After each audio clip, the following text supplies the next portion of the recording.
Surgeries గురించి మీరు చెప్పిన దాన్ని బట్టి చాలా హ్యాపీగా, సింపుల్‌గా చేంజ్ చేసుకోవచ్చు అన్నట్లే చెప్తున్నారు. Yes. అండ్ అలాగే జరుగుతోంది గూడా. సో, ఇది నాణానికి ఒక సైడ్ అనుకోవచ్చా? అదర్ సైడ్ సక్సెస్ రేట్ ఎలా ఉంటుంది? Yes. సక్సెస్ కాని కేసెస్ గూడా ఉన్నాయా? కాకపోతే వాళ్ళు ఎలాంటి ప్రాబ్లమ్స్ ఫేస్ చేస్తారు? సో బాడీలోని అన్ని ఆర్గన్స్ కంటే eye surgery success rate right now is the highest in the world. హుహు. మోస్ట్ సక్సెస్ఫుల్ ఈ క్యాట్రాక్ట్ ఇలాంటివి అంటున్నాను. క్యాట్రాక్ట్, లేజర్స్ 99%, 99.5% సక్సెస్ రేట్ ఉంది all across the world.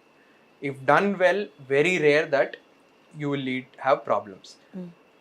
Yes, but there be certain subset of people, కొంతమందికి కొన్ని problems వచ్చే chance ఉంటుంది. కానీ ఇంకో అడ్వాంటేజ్ ఐలో ఏంటంటే చాలా ప్రాబ్లమ్స్ కూడా రివర్సిబుల్ అండి.